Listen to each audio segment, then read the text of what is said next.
Please help me welcome Jen Proctor.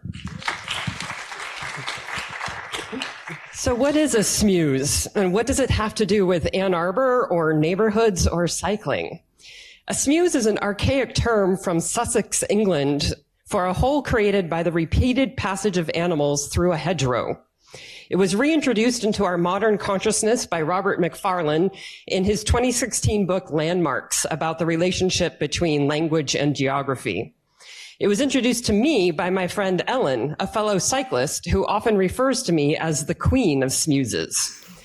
She calls me this because of the way I navigate on my bike throughout Ann Arbor.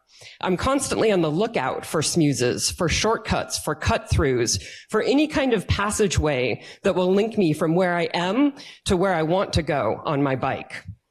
While I applaud the recent efforts to improve cycling infrastructure in the city, we've only scratched the surface in creating safe, non-motorized connectivity. I don't need to tell this crowd about the blood sport involved in crossing Washtenaw or Carpenter or, God forbid, I-94 anywhere other than Stone School, maybe. That's where Smeuses come in. I'm extremely car averse, but I'm also determined to get anywhere I want to go on my bike. So I scour Google Maps and Street View. I dig deep into Strava's heat maps. I keep a close eye out for hints of pathways that might discreetly connect two lots or alleys that bypass a major thoroughfare. I will notoriously go miles out of my way to avoid having to ride on a street crowded with cars. A typical route might involve a bit of sidewalk, neighborhood streets, a footpath, a bike lane, a school parking lot, being sure to dodge the dumpster, a hop over a curb, and saying hello, of course, to all the cats that I meet along the way. Although this process was born from frustration with the limited connectivity in our community, it's become one of my favorite parts of cycling around town. Suddenly, it's as if the city were designed for me in a whole new way. One that connects me to neighborhoods and parks and trails instead of corridors of commerce. I can go distances similar to cars, but take routes otherwise only accessible to pedestrians. Strangely, it's incredibly liberating because now I navigate the city less like a driver and more like a bunny or a skunk or a groundhog. I create my own game trails, my own desire paths. As a result, I've also developed a creative relationship with maps, which then inspires a creative relationship with Ann Arbor's psychogeography.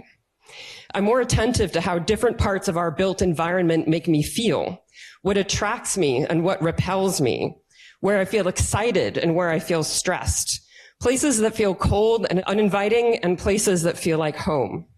I imagine other ways for exploring this place and expanding my relationship with it, even at times using it as my own art canvas, as you'll see in some upcoming slide.